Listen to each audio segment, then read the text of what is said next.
descobri a doença, eu tinha poucos meses, começaram a aparecer alguns sintomas. Meus pais desconfiaram, me levaram num pediatra. O pediatra pediu o exame, mas disse que tinha certeza que não era, que se fosse fibrose cística ele rasgava o diploma.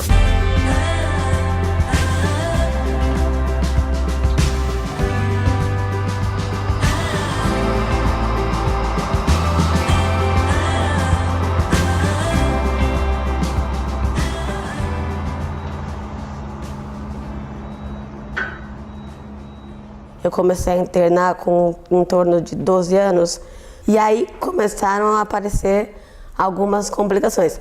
Eu queria ir num show, eu estava internada. Eu queria participar de uma Olimpíada no colégio, eu estava internada. Mas de resto eu sempre fiz tudo normal até os 18 anos. Eu tinha que viajar e às vezes eu não podia viajar porque estava fazendo algum tratamento ou estava internada, né? Já perdi muitos casamentos, festas que eu tinha que viajar porque eu estava internada. Ou até mesmo ir na casa de uma pessoa, tipo, dormir na casa da amiga e não querer dormir, né? Porque você tem que levar as inalações, fazer fisioterapia e você não pode deixar de fazer, né? Sou formada em pedagogia. Atualmente eu não estou exercendo, né, devido à dificuldade de achar emprego mesmo no país, e a própria doença tem alguns empecilhos, né? Difícil achar alguém que esteja de coração aberto para empregar uma pessoa que pode se ausentar com muita frequência. Tem que obedecer a mãe e não responder para a mãe. Tem que fazer todos os dias a inalação e a fisioterapia, não é? Não reclamar. É. Se não dá Não embora. é muito legal, mas tem que fazer, Se não né? dá embora pra outra criança. Não, isso aí é só a mamãe que fala pra você.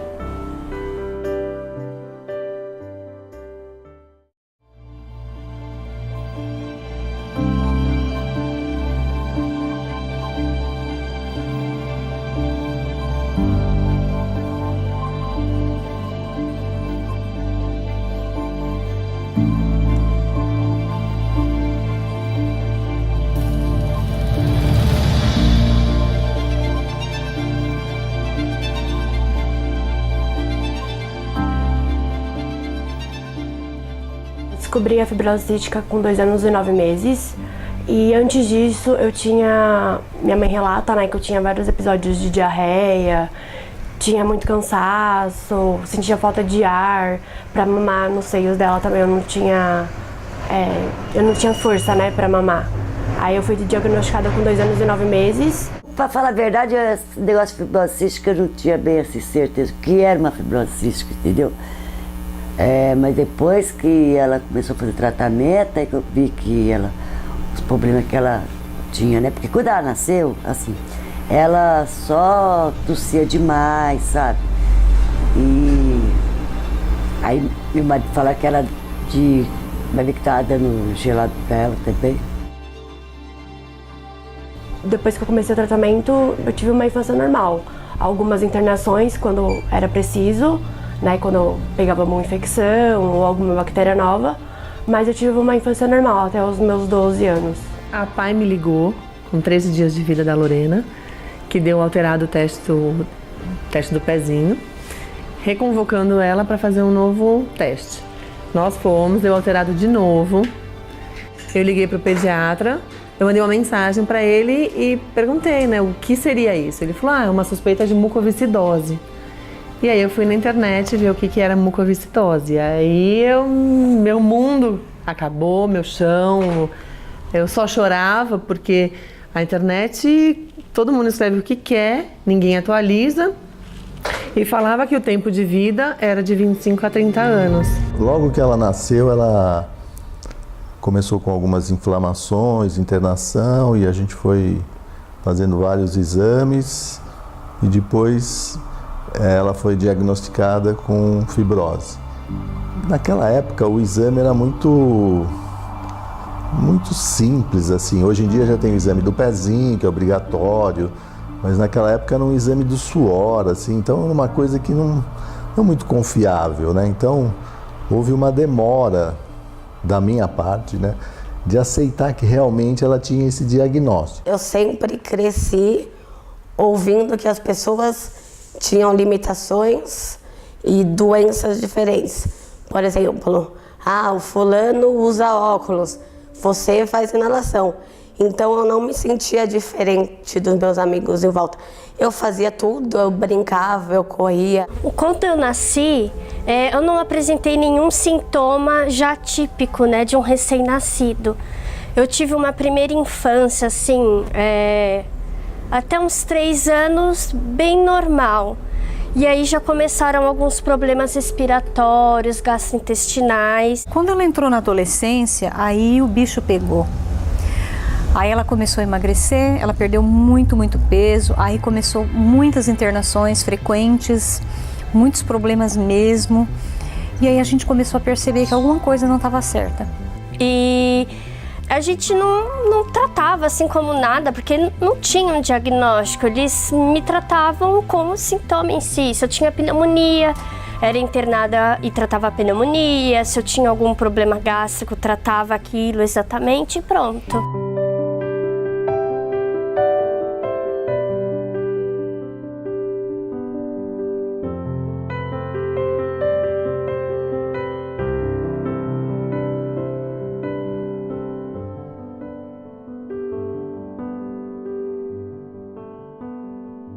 Eu entrei na fila dia 29 de abril de 2015. Daí os médicos falaram que eu tinha que engordar, né, pra entrar na fila, porque eu era muito abaixo do peso. Aí eu coloquei a gastrostomia, né, pra mim ajudar na alimentação, né, porque eu tava muito magra. Aí depois de um aninho, mais ou menos, que eu engordei e tudo, os médicos me colocaram na fila, que foi dia 29 de abril. E aí eu fui chamada uma vez só, que essa vez que eu fui chamada já deu certo. Mas antes disso, no dia 11 de março de 2016, eu internei por conta de uma exacerbação pulmonar. Mas aí eu comecei a piorar na internação, coisa que nunca tinha me acontecido, e acabou que eu fui pra UTI. Tive que ser entubada e eu fiquei 29 dias entubada. Aí o período que eu fiquei entubada eu perdi 10 quilos, fiquei super fraca, né? E quando os médicos retiraram o meu tubo, eles acharam que eu não ia aguentar por muito tempo, né? Porque eu tava muito debilitada. Mas aí, para surpresa de todos, eu tive uma boa recuperação depois disso, né? Foi bem lenta, mas eu tive uma recuperação boa. Aí o telefone tocou, o celular tocou, acho que era umas 8, 9 horas mais ou menos. Não sei direito que hora que é. Só que daí o médico, eu não escuto direito, e aí eu ficava, fala mais alto. Ele falou, já que ele teve febre? Eu falei, não. Aí ficou fazendo as perguntas, ela já estava dormindo, eu acordei ela desesperada. Falei, Jaqueline, acho que é do ICOR. Aí ela atendeu o celular e falou, possivelmente acho que tem o pulmão pra mim. Eu catei o celular dela, corri lá fora na enfermaria, falei pra enfermeira, bate na porta aí, chama o médico, tava desesperada. O médico veio, calma, pegou meu celular e conversou com o médico de lá. Aí ele demorou bastante para entrar no quarto, aí ele chegou no quarto e falou assim, olha, possivelmente tem um pulmão para Jaqueline. Eu ajoelhei no chão e falei, obrigado, meu pai. Aí eu pensamento, falei, é dela. Aí resolveram que iriam me levar para o hospital. Aí eu fui de ambulância, aí eu só lembro que eu cheguei, eles me deram um banho, colocaram, né, no quarto que a gente fica. E aí depois eu não lembro de mais nada, assim, né? Quando eu entrei no centro cirúrgico, eu não lembro. Nós ficamos lá esperando, só que demorou demais. A gente foi ver ela, já era umas 7 horas da noite, né? Aí eu pensei, poxa, eu vou lá viajar, que a Jaque tá lá topada, né? Porque transplante de pulmão deve ter dado um monte de medicação. Minha filha, que idade, cheguei lá, Jaque tava lá. Aquele jeito dela doido que levanta as pernas lá em cima. Agora você imagina, o tamanho desse aí, ficar lá toda assim, sabe? Aí eu falei, mãe, coloca a mão aqui. Aí eu, olha, meu pulmão tá expandindo, coisa que não fazia, né? Que meu pulmão sempre tava durinho. Então aí quando eu respirava, ele não crescia. Ele tava expandindo. Aí eu, olha, mãe, meu pulmão tá crescendo aqui, né? Tava bem feliz. Certo que a pessoa que doou pulmão pra ela teve que falecer, né? É uma vida ainda tá vindo, né? Mas eu fiquei chateada nessa parte, entendeu? Mas hoje ela tá aí pra contar a história dela, sabe?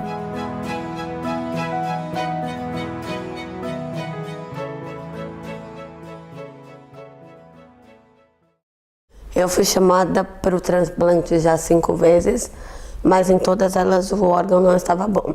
A equipe liga aqui para casa, não tem horário, já foi às 4, já foi às 5, já foi às 11 e a gente tem que ir para o hospital.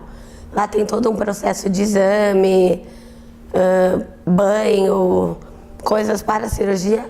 Enquanto isso, uma equipe sai aqui de São Paulo e vai até a cidade ou hospital, que pode ser na capital, que vai doar o órgão. Então, quando a equipe chama, a gente não tem certeza de que aquilo vai acontecer. Tanto é que eles falam, um possível doador. Por quê? Porque nem sempre o órgão está bom e nem sempre os exames condizem com o órgão físico. Então, a última etapa é pegar o órgão na mão e analisar. E muitas vezes os exames dão tudo normal. Quando se tira o órgão, eles acham uma pneumonia, uma batida que até então não era esperado. Em nenhum momento ela desanimou, mas quando ela entrou na fila, ela não queria. Ela não tinha certeza se ela queria. Então, conversamos, ela falou, eu não sei se eu quero. Eu falei, tá bom, fica na fila, depois a gente decide. Mas com o passar do tempo, com o conhecimento, com toda a relação que ela acabou conhecendo das pessoas, ela viu que não, eu quero, sim, eu quero. Porque demora, né? Nós já estamos na fila há quase 3 anos, né? São 8 horas da manhã, pai da tchau. A gente tá no trânsito, porque eu fui chamada pro transplante mais uma vez. Então estamos indo lá. Aí cheguei, fiz todos os procedimentos, desci pro centro cirúrgico e daí entra pro centro cirúrgico e fica esperando uma resposta final. Só que na hora que eu entrei, o médico falou, foi confirmado. Aí nessa hora deu um nervoso, uma ansiedade, aí todo mundo se despediu e eu entrei para a cirurgia. E aí depois de algumas horas eu acordei. Eu estava entubada e assim, ainda com muito sono, mas eu lembro que você pensa, putz, tô vivo. Eu fui pro quarto muito rápido. Na verdade, eles até disseram lá que foi o recorde de paciente que ficou menos tempo na UTI. Então eu cheguei na UTI na terça-feira às 8 da noite, na quinta-feira antes do almoço eu já estava no quarto. Normalmente as pessoas ficam uns 4, 5 dias na UTI, então isso foi muito rápido. E aí no quarto a recuperação foi um pouco mais lenta, porque eu tive uma rejeição, mas que é normal logo após a cirurgia, porque ainda tem que ajustar a dose de remédio e querendo ou não é um corpo estranho, então é esperado. E aí até o dia de eu ir para casa foi exatamente 1 mês e 1 dia. E aí cada dia era uma coisa nova, cada dia uma conquista. Um dia você sai do oxigênio, no outro você consegue tomar banho sozinho, porque pelo porte da cirurgia você sai com muita coisa, muito fio, muito dreno, bomba de dor. Então aos poucos você vai tirando as coisas e conquistando novas coisas. Então toda conquista era uma emoção, assim, como se você nunca tivesse feito aquilo na vida e tivesse feito pela primeira vez. Porque a gente brinca que antes a gente não vive, a gente sobrevive. E a gente só tem noção disso depois que você passa pelo processo inteiro. Aí você fala, nossa, como eu fazia aquilo? Qualquer coisa exigia um esforço enorme, mas às vezes você não tem noção de quanto esforço você precisa para fazer aquilo. Por exemplo, para eu andar 100 metros era difícil. Só que eu não tinha tanta noção, porque hoje eu saio andando e falo, nossa, eu não conseguia fazer aquilo.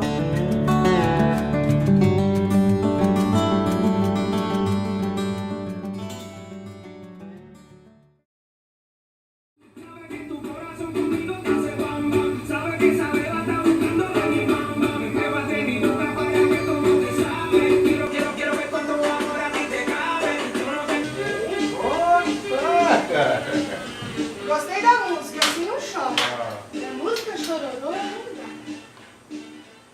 Eu, por estar em família que tem outros fibrocísticos, eu tive um filho que nasceu em 1985 e morreu em 1990.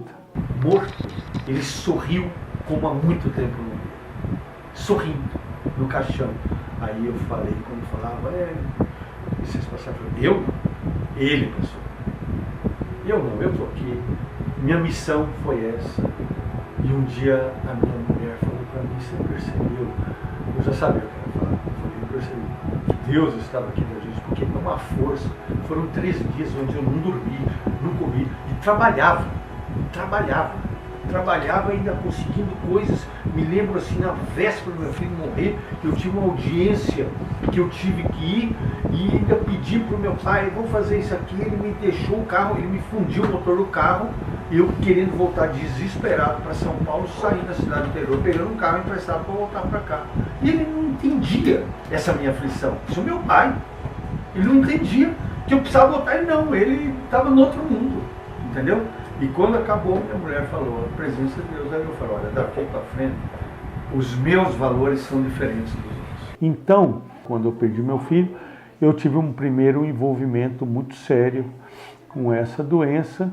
E naquela época, a grande diferença de hoje é que naquela época não existia a associação APAN, as coisas eram tratadas muito a nível individual, do envolvimento de cada família, não tinha uma associação para responder por você, para te ajudar a tomar decisões assim de remédios, como falta de remédio. Naquele tempo não existia isso. Então eu me lembro que a gente tinha que importar o remédio dos Estados Unidos ou de outro local, e o que pouco que tinha aqui no Brasil, que a gente comprava na farmácia, além de ser caro, era um remédio com baixíssima qualidade, muitas vezes já com o prazo de validade vencido.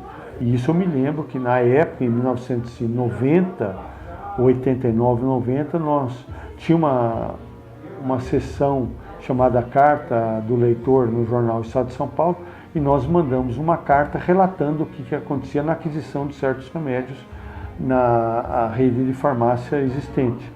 E isso gerou uma confusão danada. O jornal disse que era obrigado a dar direito à resposta para o fabricante, para o laboratório fabricante do remédio, e isso eles mandaram a nossa carta para ser publicada, mas antes de publicar, ela foi publicada junto com a resposta do laboratório. E na época houve uma repercussão muito grande, porque inclusive o remédio foi retirado de circulação. Hoje a PAN ela cuida de 1000 pacientes no estado de São Paulo. São 1000 pacientes que precisam de um acolhimento. Antigamente, eu falo isso de talvez uma década atrás, né? Você falar de um paciente ter uma sobrevida de mais do que 15 anos de vida era já uma longevidade grande. Hoje nós já temos pacientes com 40, 50 anos.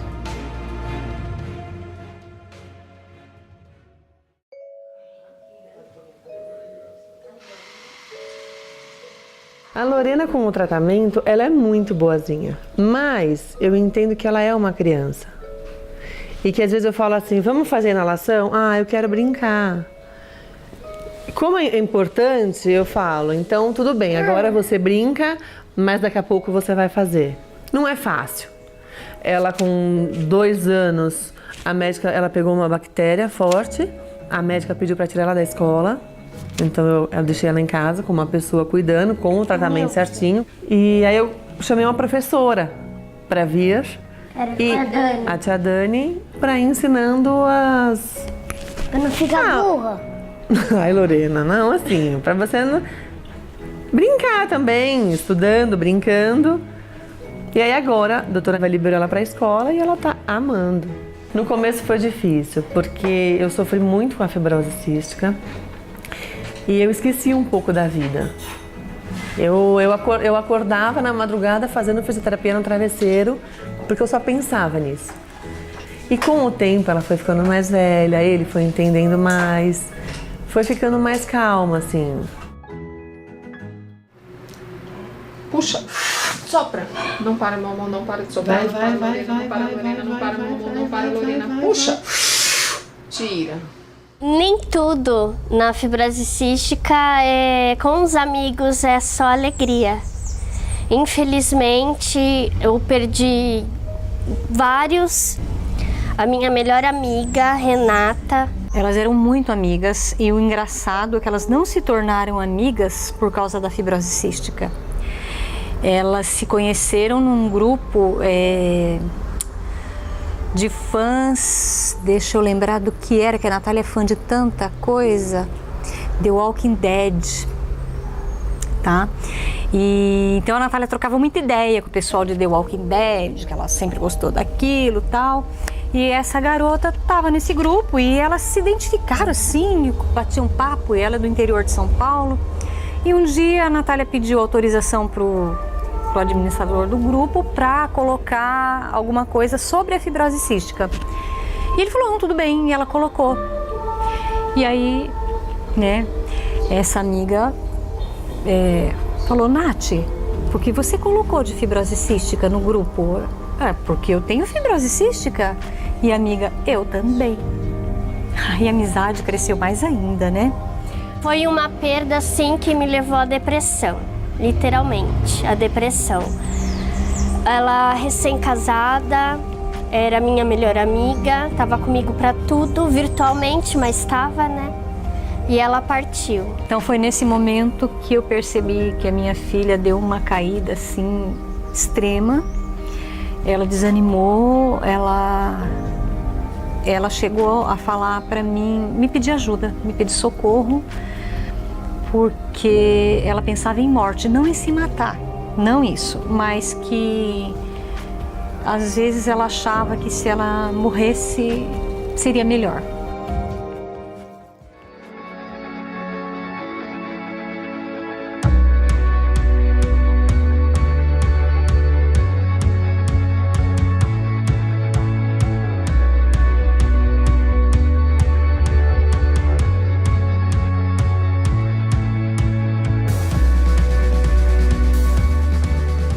A doação de órgãos é essencial para muitas e muitas famílias. Não tem idade, não tem sexo, não tem cor, não tem classe social. Isso é necessário para que muitas vidas possam continuar, para que as pessoas possam continuar sonhando, realizando tudo aquilo que até então elas não podem fazer. Gente, é genético, é herança genética do pai e da mãe. Então nasceu assim, não pegou em lugar nenhum, não foi, nasceu, respirou, pegou. Não, nasceu, infelizmente. A vida de uma pessoa que depende de um pulmão, que está na fila de um transplante que demora quase 3 anos para conseguir um pulmão para poder viver. Infelizmente nós não temos assim, uma cultura de doação de órgãos, né? E mesmo quando a pessoa fala que é um doador, a família resiste, né?